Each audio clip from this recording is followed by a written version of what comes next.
Sublime gracia del Señor.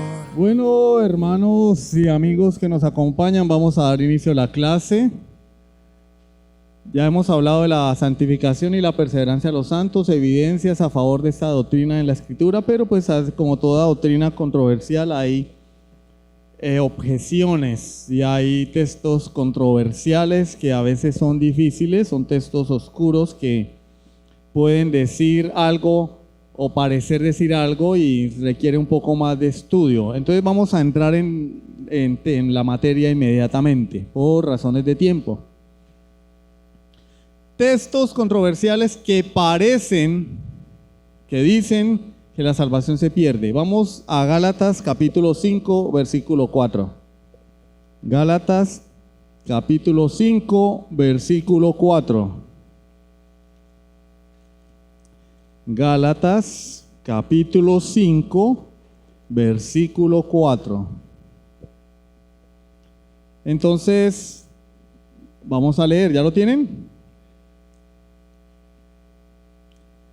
De Cristo os desligasteis, los que por la ley os justificáis, de la gracia habéis caído. Entonces hay personas que dicen que ese versículo enseña que la salvación se puede perder, porque aquí Pablo está diciendo que se puede caer de la gracia, ¿cierto? Caer de la gracia. ¿Y ahora qué hacemos? Porque eso es lo que dice el versículo. De la gracia habéis caído, es decir, según esta interpretación, alguien puede estar en la gracia, ¿cierto? Como cuando uno está en una carreta o uno está de parrillero en una moto y se cayó, ¿cierto?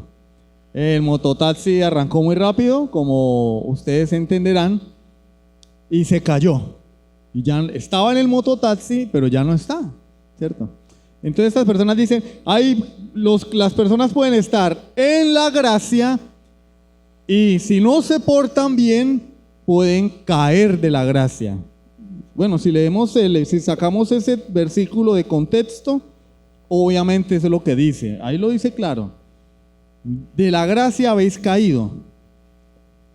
Pero no podemos... Un principio de interpretación bíblica es que no se puede sacar un texto de contexto. Es decir, un texto sacado de contexto, que es un pretexto. Yo tengo que tener en cuenta primero el contexto inmediato, luego el contexto de la carta y en última instancia ir al todo el consejo de Dios en la Escritura.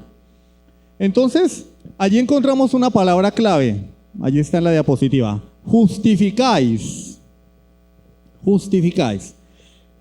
De Cristo os desligasteis, los que por la ley os justificáis. Ya con esa palabra es argumento suficiente para tumbar esa enseñanza de que la salvación se pierde.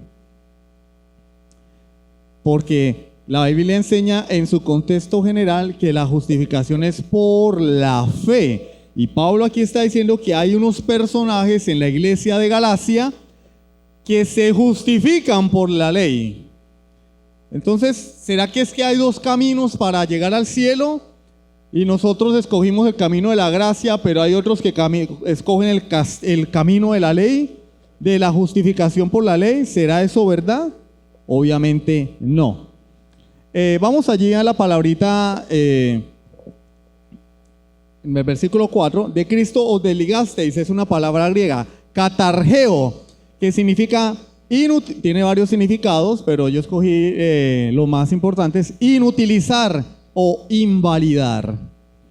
Entonces, los que se justifican por la ley son inútiles en cuanto a Cristo.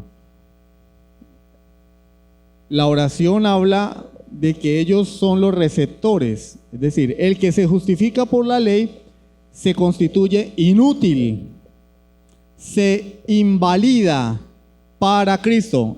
Bueno, ¿y eso qué quiere decir? Calma, para allá vamos.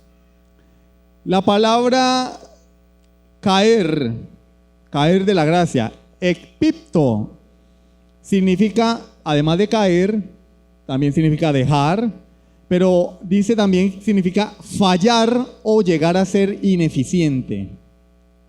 No está hablando de la gracia, está hablando de ellos que son los sujetos pasivos de la oración. Ellos son los que caen de la gracia. En este caso sería, ellos han fallado en cuanto a la gracia. Ellos han sido ineficientes en cuanto a la gracia. No pierdan el hilo de la argumentación. ¿Cuál es el contexto de la carta a los Gálatas? La iglesia estaba siendo atacada por una herejía.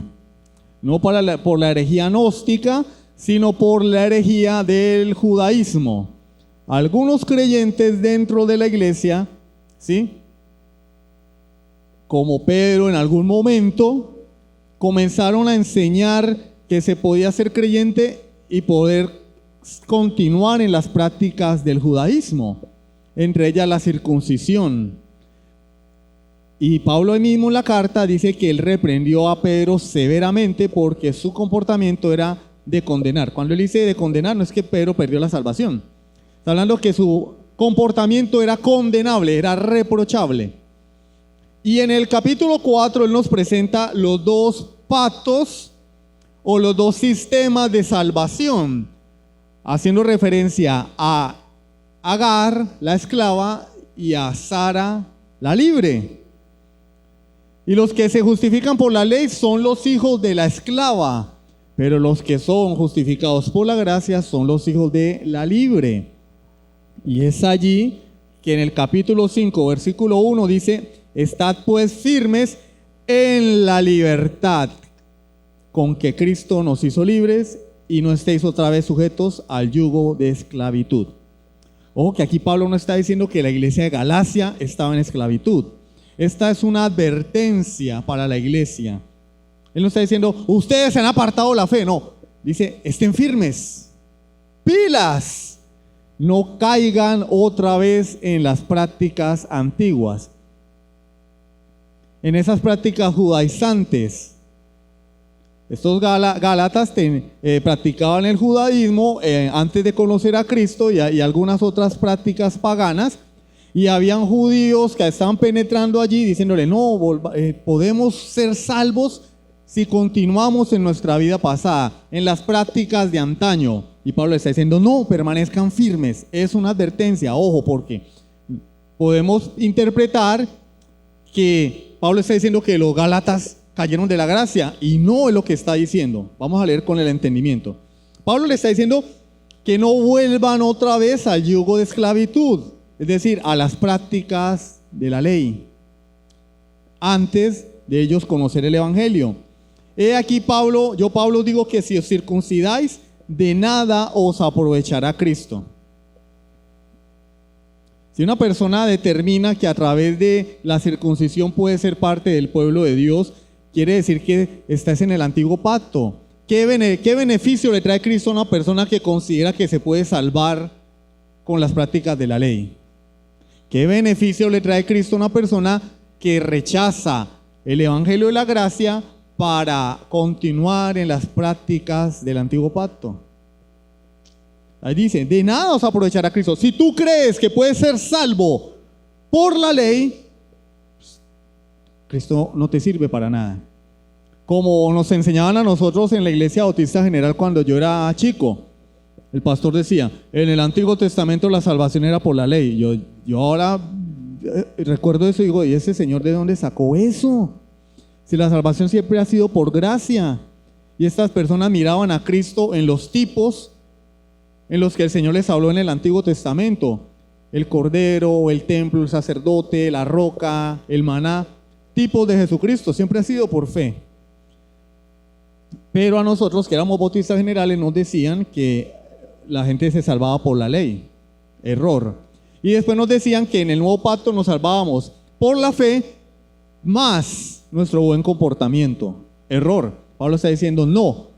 La justificación es por la fe. Y por eso la palabra clave allí es justificación. Porque Dios nos declara justos únicamente por la fe en su Hijo Jesucristo. Versículo 3. Y otra vez testifico a todo hombre que se circuncida. Ojo, mire que no, la iglesia no se estaba circuncidando. Él está hablando de un grupo en particular que estaban promoviendo esta herejía. todo hombre que se circuncida está obligado a guardar toda la ley. Entonces, si tú quieres celebrar la fiesta de los tabernáculos, tienes que guardar toda la ley. Estás hablando mal de Cristo cuando te pones la kipá, que por cierto la kipá no es de la ley, la kipá es reciente, pero pues la gente no sabe eso, la gente no sabe que eso es de un par de siglos de antigüedad. Los judíos no usaban kipá, el gorrito ese. Pero pues queremos parecer judíos, entonces pongámonos una kipá. El que quiere vivir en esas cosas está rechazando a Cristo. Y nadie puede guardar la ley. Santiago dice, el que viola la ley en uno solo de sus mandamientos se hace culpable de toda la ley. Entonces ahí es cuando dice, de Cristo os desligasteis. Es decir, yo tengo, como Pablo me está presentando, dos sistemas de salvación. No es que haya dos sistemas. Hay dos doctrinas de salvación. Una es la verdadera, la otra no sirve. Por eso Pablo dice, son los hijos de la esclava. Viven en esclavitud, queriendo ganar su propia salvación. Y Pablo dice, de Cristo os desligasteis. Os habéis inutilizado para Cristo. La gracia de Cristo no tiene efecto en vosotros. ¿Por qué? Porque rechazáis a Cristo. Rechazáis el único medio de salvación que Cristo está ofreciendo. Gracia, por medio de la fe. Si yo le predico el evangelio a una persona y la persona rechaza el evangelio, ¿cómo se puede salvar? Está separado, está lejano de Jesucristo. ¿Sí? No tiene relación alguna con Jesucristo. Entonces eso es lo que Pablo quiere decir allí. Pero ¿te está diciendo que es toda la iglesia de Galacia? No, está diciendo que es los que por la ley os justificáis. Entonces él está hablando a la iglesia, pero está diciéndole que hay un grupo de personas dentro de la iglesia que se creen más buenos que Dios. Y que a través de la circuncisión, de los sacrificios, de guardar prácticas religiosas, iban a salvarse a sí mismos, a autojustificarse. Y dice Pablo, esas personas no tienen relación con Jesucristo, se han desligado de Jesucristo, se han apartado de Jesucristo y del único medio que Él da para salvación. De la gracia habéis caído. Entonces yo tengo dos sistemas, la gracia y la ley. De la gracia habéis caído, habéis fallado en cuanto a la gracia. ¿Por qué? Porque yo no quiero aceptar que puedo ser salvo por gracia sin hacer nada. No quiero aceptar la doctrina de la salvación por la gracia. Era una falsa doctrina la que estaba entrando en la iglesia. Podéis ser salvos por gracia más las obras de la ley. Pablo dice, no. Si estás allá, no puedes estar aquí.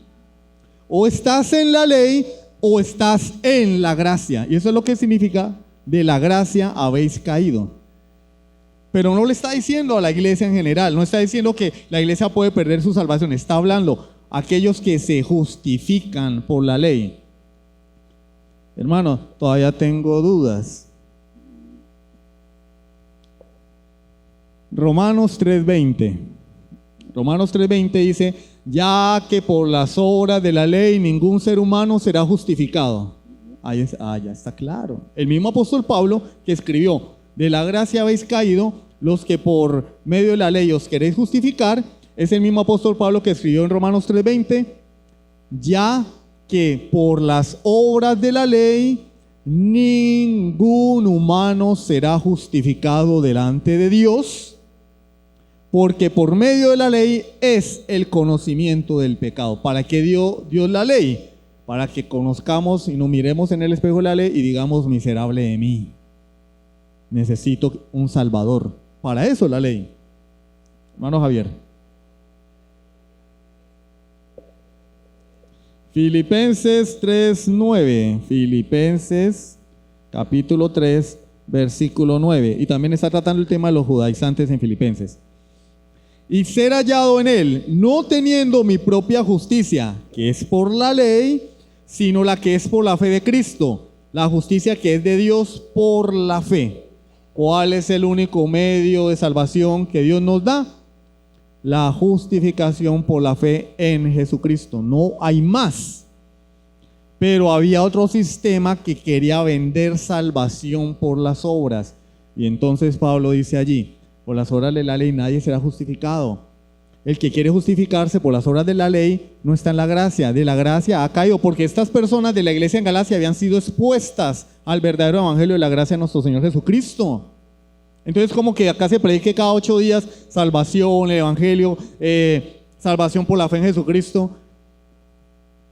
Y allá está algún hermano o alguna hermana, no, pero yo la falda larga, el escote, yo no me pinto, no, porque. Y uno dice, pero hermana, eso son obras. Tú no vas a ser más santa por el largo de tu falda. Tú no vas a ser más santo por si diezmas más. Eso no va a ganar puntos delante de Dios, y la persona persevera en decir, no, yo tengo que portarme bien, yo tengo que poner de mi parte para ser salvo. Yo soy salvo por fe, pero también tengo que poner de mi parte, como nos enseñaron a nosotros en la Iglesia Bautista General. Tú tienes que poner de tu parte. Dios construye el puente hasta la mitad y tú construyes el otro puente, la otra mitad. ¿Qué pasa con esa persona? La gracia no tiene efecto en ella porque ha cerrado su corazón a la única forma de salvación que Dios provee. Está fuera de la gracia ha caído. Gálatas 2:20, allí mismo está en Gálatas, ¿no? Gálatas 2:20, Pablo dice, con Cristo estoy juntamente crucificado y ya no vivo yo, mas vive Cristo en mí. Y lo que ahora vivo en la carne, lo vivo en la fe del Hijo de Dios, el cual me amó y se entregó a sí mismo por mí. Entonces, todo aquel que acepta el evangelio de la gracia en Cristo Jesús, ya no vive, ha muerto. Ha sido trasladado del reino del pecado y de la muerte al reino de la gracia de nuestro Señor Jesucristo. Recuerden, cuando abundó el pecado, sobreabundó la gracia. Cuando el pecado reinó en la raza humana, la gracia de Dios fue mucho más poderosa y venció al pecado. Entonces ahora esa persona que antes estaba bajo el dominio y la esclavitud de la ley, no porque la ley fuera mala en sí misma, sino porque la ley lo condenaba. El ministerio de la muerte era no poder cumplir la ley. Ahora es libre de tener que cumplir la ley para ser salvo porque está en la gracia. Cristo ya cumplió por él. Cristo ya pagó por él. ¿Cuál es el miedo? El libertinaje. Pero Pablo nos da la cura. Romanos 6:1. ¿Qué pues diremos? Perseveraremos en la gracia para que el pecado abunde en ninguna manera, porque los que hemos muerto al pecado, ¿cómo viviremos aún en él? Entonces la gracia no es licencia para pecar. La gracia nos libra de tener que cumplir la ley para ser salvos, porque hay otro que la cumple en mi lugar y esa santidad y perfección me es imputada, de manera que ahora yo puedo ser declarado justos, no por mi propia justicia, como dice Pablo en Filipenses, sino por una justicia foránea, es decir, que viene de afuera, por un sustituto. Y ahora a mí me es aplicada esa santidad.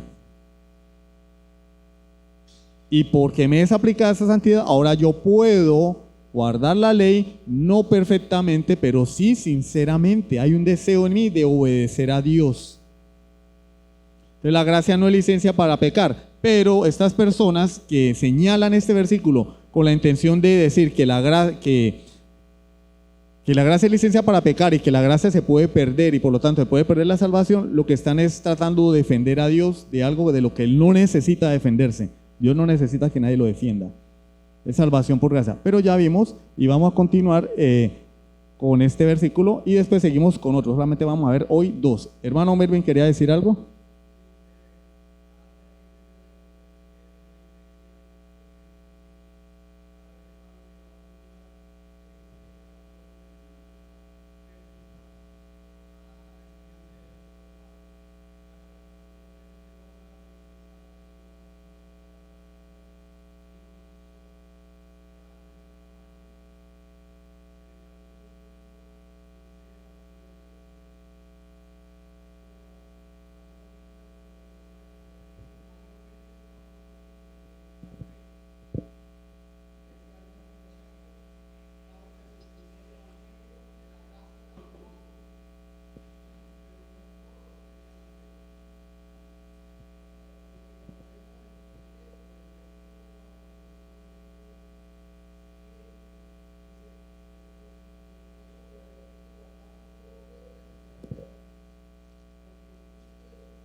o tenemos a Cristo por la gracia o estamos condenados por querer guardar la ley. Versículo 5. Pues nosotros por el Espíritu aguardamos por fe la esperanza de la justicia, como decía nuestro hermano.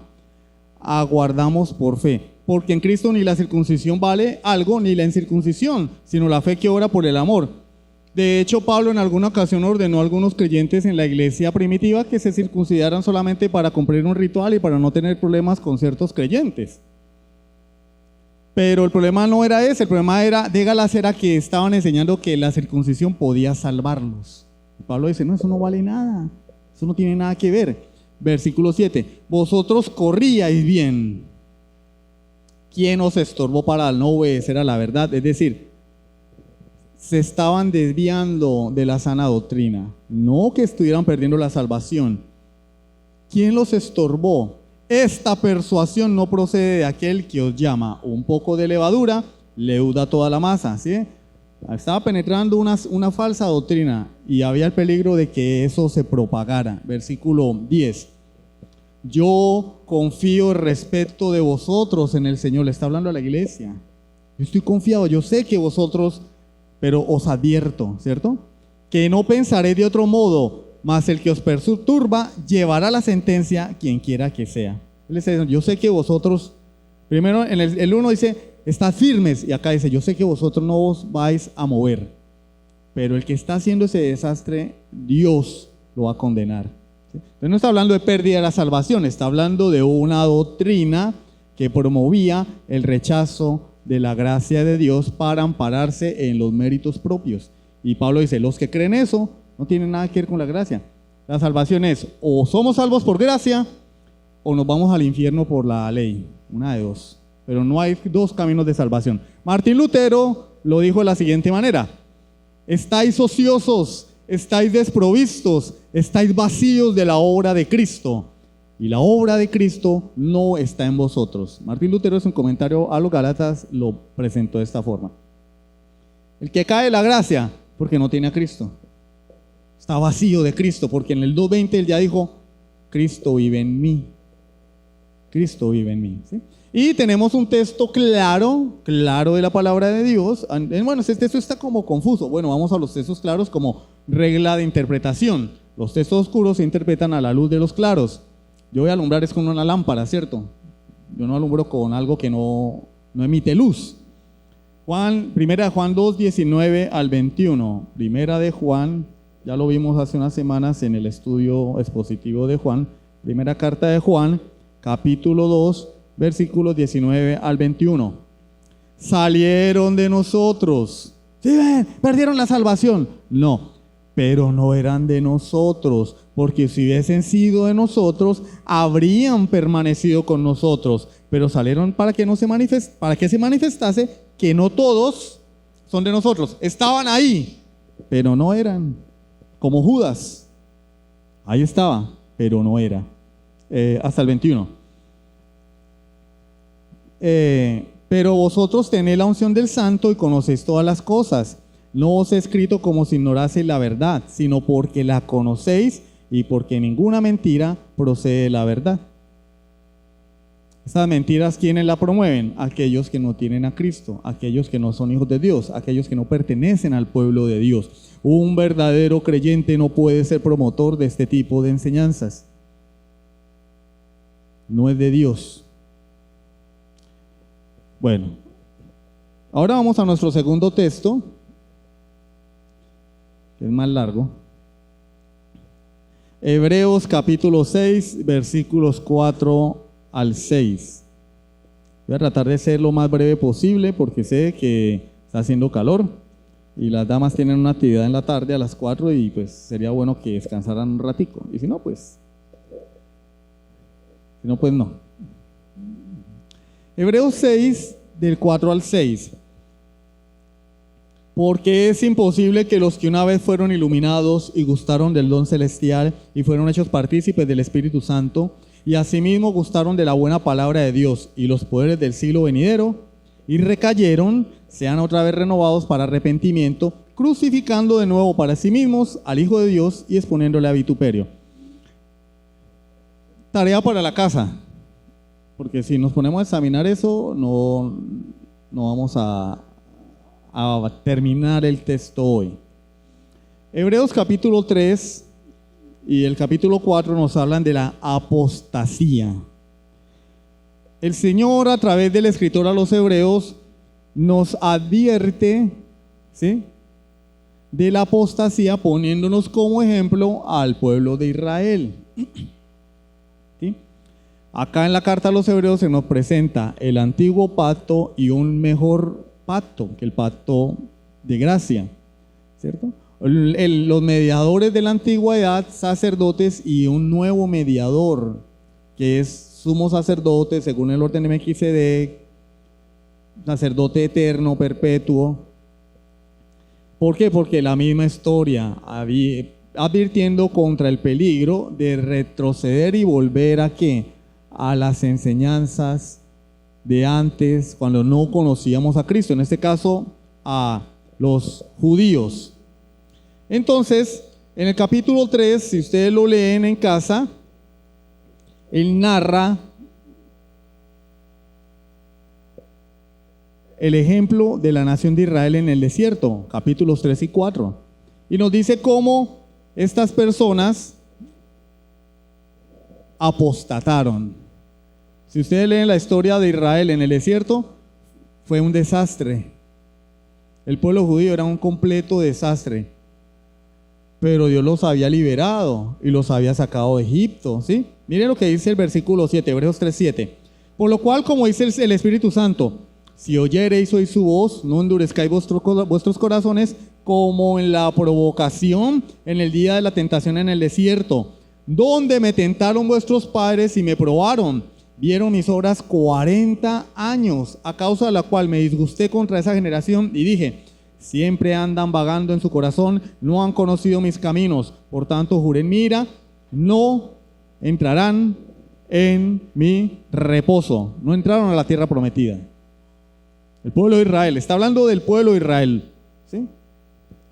Y el autor nos hace una advertencia a la iglesia. Mirad, hermanos, que no haya en ninguno de vosotros corazón malo de incredulidad para apartarse del Dios vivo. Es decir, ¿está diciendo que los cristianos se van a apartar? No, está usando todo esto en el contexto del pueblo de Israel, un pueblo que era el pueblo de Dios, entre comillas, pero constantemente se estaban apartando del Señor, adorando al becerro de oro, yendo tras los baales, tomando mujeres paganas, murmurando constantemente, deseando volver a Egipto, deseando morir en el desierto, pero desean ser del pueblo de Dios. Entonces, está hablando en ese contexto. No sigan el ejemplo de Israel, es lo que nos está diciendo el autor a los Hebreos. Versículo 16, 3:16. ¿Quiénes fueron los que habiendo oído le provocaron? ¿No fueron todos los que salieron de Egipto por mano de Moisés? ¿Y con quiénes estuvo el disgustado 40 años? ¿No fue con los que pecaron, cuyos cuerpos cayeron en el desierto?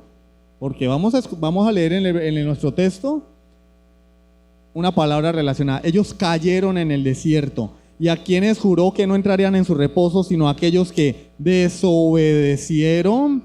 Y vemos que no pudieron entrar, ¿por qué? A causa de incredulidad. ¿Por qué no entraron en el reposo de Dios? Porque no creyeron. ¿Cómo así que no creyeron? Si ellos fueron los mismos que en la última plaga, la muerte de los primogénitos sacrificaron el cordero y pintaron los postes y el dintel. Y ellos fueron los mismos que celebraron la Pascua y comieron pan sin levadura y hierbas amargas. No entraron por incredulidad. Lo que nos está enseñando esto es que no todos los que dicen ser del pueblo de Dios son del pueblo de Dios. No entraron, no llegaron, murieron en el desierto, cayeron. Capítulo 4, versículo 1 al 11. Bueno, temamos pues no sea que permaneciendo aún la promesa de entrar en su reposo, es decir, ellos no entraron en el reposo, pero aún hoy está vigente la promesa de entrar en el reposo de Dios, es decir, vida eterna en Jesucristo. ¿Cuál es el reposo nuestro? La vida eterna. Y la promesa está ahí, el que cree tiene vida eterna. Esa es la promesa a la que habla allí. alguno de vosotros parezca no haberle alcanzado. Es decir, alguno de vosotros no alcance la promesa, así como le pasó a ellos. Porque también a nosotros se nos ha anunciado la buena nueva como a ellos. ¿Sí? Hermano, ¿y en qué momento les anunciaron las buenas nuevas como a ellos? Claro, el Señor les dijo: venid, os voy a llevar a una tierra donde fluye leche y miel. Y veían a Cristo en todo, en los tipos, en los símbolos. Les fue anunciado el Evangelio, pero no creyeron. A nosotros nos es anunciado el Evangelio, pero no les aprovechó el oír la palabra por no ir acompañada de ¿qué? De fe en los que la oyeron. Esa gente no creyó, no creyó, nunca creyeron. Tener esto presente, no creyeron, por eso lo que Dios hizo por ellos no les sirvió de nada, no les aprovechó, igual que los de Galacia, ¿no? Los que os circuncidáis, ¿de qué os aprovechará Cristo? A esta gente no les aprovechó nada, ni ver el mar abierto, ni las señales de las 10 plagas, ni comer maná del cielo, ni el agua que salía de la roca, ni sus ropas que no se gastaban. No tenían que comprar ropa, no tenían que ir al Jardín Plaza, ni al Ventura Plaza, ni al Oitía a comprar ropa. No les aprovechó de nada.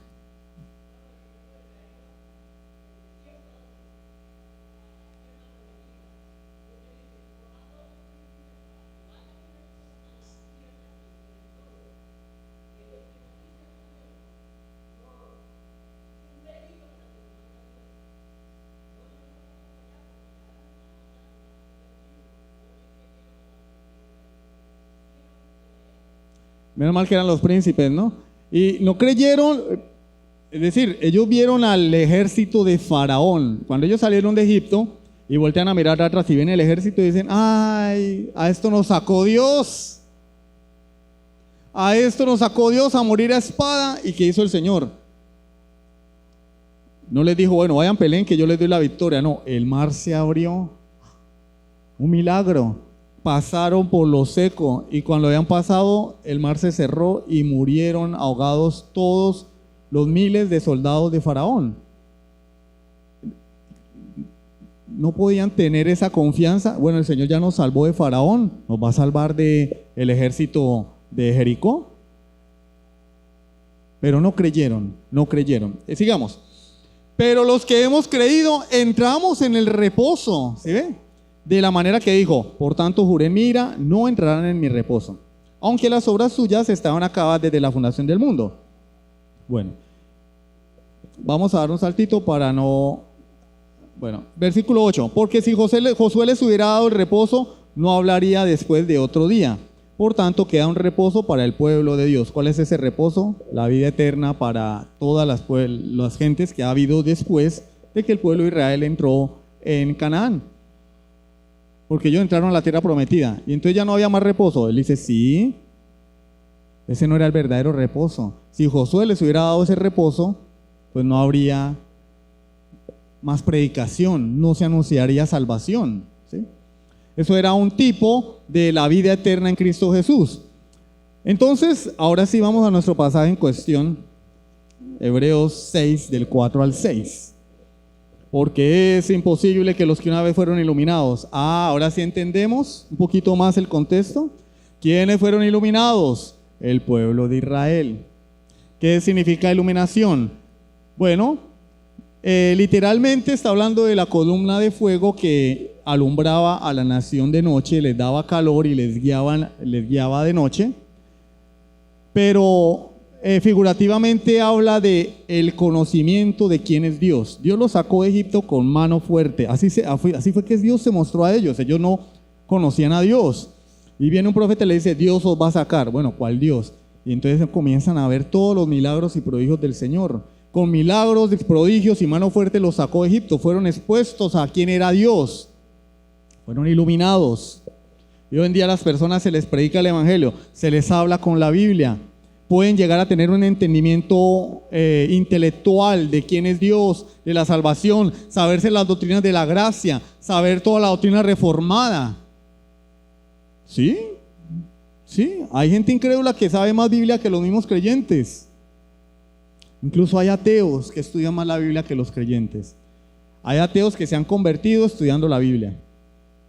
Empiezan a estudiar la Biblia para encontrar errores. Y cuando se dan cuenta, uy, ya me convertí. Entonces, los que fueron una vez iluminados, gustaron del don celestial. ¿Acaso el pueblo de Israel no recibió en el desierto regalos? Maná, agua de la roca, provisión, cuidado de las fieras. Fueron cuidados. ¿Y cómo es? Pero eso era en medio del pueblo. En el reino de Moab no caía maná porque eso era solamente para quienes estaban en el pueblo de Dios, incluso los extranjeros. Es decir, caía maná y el extranjero que moraba en medio del pueblo de Israel podía salir a recoger maná. ¿Sí? Entonces participaba de esos medios de gracia, del don celestial. Como yo no soy Superman, pues necesito el computador. Ese don celestial eran los medios de gracia. Ellos recibieron agua, recibieron alimento en su estadía en el desierto. Continuemos. Fueron hechos partícipes del Espíritu Santo. ¿Qué es ser partícipe del Espíritu Santo? Bueno, mire, ¿será que los únicos que reciben dones son los cristianos? Los inconversos también reciben dones. Tenemos ejemplos, mire, Saúl profetizó, ¿sí o no? Judas predicó el evangelio, sanó enfermos y echó fuera demonios. Balaam profetizaba y dice la Biblia que al que maldecía a Balaam era maldito. Y Balac lo contrata para que maldiga a Israel. Ahora, Balaam era creyente, era hijo de Dios, cuando la Biblia en el Nuevo Testamento nos dice que era un hipócrita que vendió el don que Dios le había dado. Entonces, dentro del pueblo de Dios puede haber gente que son partícipes del don del Espíritu Santo, pero que a la larga en realidad no son creyentes. Sigamos. Asimismo gustaron de la buena palabra de Dios. Semana tras semana se predica el evangelio, la gente oye el evangelio y son santificados, son consolados o son confrontados con su pecado a través del evangelio. Gustaron. El término allí es gustar, como cuando uno está haciendo la sopa y agarra una cucharita y uy, está salada, le falta sal, le falta sabor, ¿cierto? No, yo soy hipertenso y no puedo comer sal, entonces, no, está muy salada. La gustó, pero no la comió. Esa es la palabra allí, la gustó. Como cuando uno va al supermercado y le ofrecen un pedacito de salchicha con un poquito de salsa. Miren las salchichas menú. Gustó, pero no comió. ¿Gustó qué? Los poderes del siglo venidero. Gustó la buena palabra de Dios y los poderes del siglo venidero. ¿Cuáles son los poderes del siglo venidero? Bueno, ellos vieron el poder de Dios en todo su esplendor. Nunca en la historia de Israel hubo un momento en el cual Dios hiciera un despliegue de su poder como lo hizo en esa época. Que habla de qué, de cuán poderoso es Dios y apunta a la redención definitiva de los creyentes cuando Cristo venga por segunda vez. Sin embargo, no les importó. Y de la misma forma, las personas hoy asisten a las iglesias y son parte de la familia de la fe, pueden tener a mí hermanos que se muestran como amigos, que les aman, que les tratan bien. Pueden decirle, pastor, necesito que me visite, tengo este problema. Pueden ver cómo su vida puede ser transformada en cierta medida, como hablaba yo con Ronnie hace un momento. La Biblia dice que el espíritu inmundo sale, va por lugares desiertos y cuando vuelve a la casa la encuentra como vacía, pero barrida y en orden. Es decir, una persona viene a la iglesia y puede no ser transformada, pero sí puede reformarse moralmente y empieza a asumir el comportamiento de los creyentes y comienza a hablar como los creyentes. Y tal vez puede que, porque deja un poco su pecado, le va mejor en el trabajo, le va mejor en el hogar, ¿sí? Pero su vida no ha sido transformada. Y la gente incluso puede engañar a la gente. Cuando Judas fue acusado por el Señor, los discípulos no sabían que era Judas. Y la Biblia dice que era hijo de perdición. Y que cuando él salió de la presencia del Señor, la noche que fue entregado, dice, Satanás entró en él. Pero nadie sabía. Él estaba tan camuflado que cuando Judas sale, los discípulos dicen, fue a llevarle comida a los pobres. A nadie se le pasó por la cabeza que Judas era el traidor. Y Jesús dijo, el que mete la mano conmigo en el plato. Y él tenía la mano ahí. Entonces, participan de los poderes del siglo venidero. Es decir, estamos hablando de una persona que en el contexto de la iglesia local parece creyente.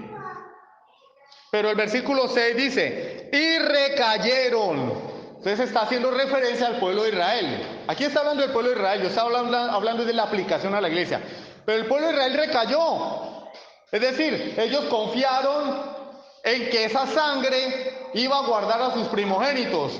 Pero después, ¿qué vemos en la vida de Israel? Murmuración, pecado, idolatría. Y cayeron en el desierto, quedaron postrados allí. De eso es que está hablando acá el autor. Esas personas es imposible que otra vez sean renovados para arrepentimiento. Porque si rechazan el evangelio, y ese es un peligro de estar dentro de una iglesia mucho tiempo sin arrepentirse, que la palabra ya no tiene efecto. Es como cuando una persona toma amoxicilina durante 4 meses. Ya el cuerpo se hace inmune a la amoxicilina. El cuerpo no, las bacterias. Por eso la mandan es por 1 semana, 2 semanas, porque el cuerpo genera resistencia. Y una persona se hace resistente al evangelio. Estos fueron expuestos a la gloria de Dios. Sin embargo, no creyeron. Ya es imposible que sean renovados para arrepentimiento. Crucificando de nuevo para sí mismos al Hijo de Dios y exponiéndole a vituperio. Y entonces, el autor a los hebreos, como si fuera poco, nos trae a la memoria la parábola del sembrador. Versículo 7. Porque la tierra que bebe la lluvia, que muchas veces cae sobre ella, y produce hierba provechosa a aquellos por los cuales es labrada, recibe bendición de Dios. Él está hablando aquí. Hay personas sobre quienes cae la palabra de Dios, la semilla, y cuando cae la lluvia producen hierba provechosa. Los salvos. Dice, pero la que produce espinos y abrojos es reprobada, está próxima a ser maldecida y su fin es el ser quemada. ¿De quién está hablando allí? Del pueblo de Israel. Fueron reprobados, no entraron en el reposo, nunca fueron salvos, nunca creyeron, fueron incrédulos, murieron en incredulidad. No fue que perdieron la salvación, porque como leímos en el capítulo 3 y 4, no entraron por su incredulidad. Entonces este texto está hablando no de gente que tuvo la salvación, está hablando de gente que nunca la tuvo, pero que estaban allí en medio del pueblo de Dios, como hoy en día en las iglesias cristianas hay gente que no ha sido salva, pero ahí está, y parece, pero no es. Y finalmente, como no ha nacido de nuevo, como la semilla de la palabra no brota en su corazón, solamente produce espinos, abrojos, es reprobada, está próxima a ser maldecida y su fin es ser quemada. Eso es lo que dice el texto. El texto no está diciendo que hay un creyente que perdió la salvación. No, está hablando de un pueblo que, a pesar de las evidencias, jamás creyó en Dios. No entraron, murieron en el desierto. Solamente entraron los menores de 20 años. Pero la generación que murmuró contra Dios, dijo el Señor, eso es lo que queréis, morir, pues vas a morir, no vais a entrar en mi reposo, porque esa tierra prometida representa para nosotros la vida eterna. Ellos no alcanzaron la meta. Y hay personas dentro de la iglesia que no van a alcanzar la meta por su incredulidad. Amén. Entonces, esos eran los 2 versículos. Qué pena haberme extendido, pero quería terminar hoy. Para la semana entrante ya empezar el nuevo tema de la teología del pacto, el distintivo de la perspectiva de pacto. Entonces ya hoy hay más temas, más versículos controversiales, pero no los vamos a estudiar todos por causa del tiempo. Pero creo que estos son los 2 más controversiales, los que más se utilizan para refutar la salvación por gracia, la seguridad de salvación. Y creo que con esto tenemos ya un poquito de herramientas para poder defender nuestra fe. Entonces ustedes deben estudiar, repasar, escuchar los audios. Hay muchas herramientas, comentarios para que puedan crecer en este conocimiento. Amén. Sublime gracia del Señor.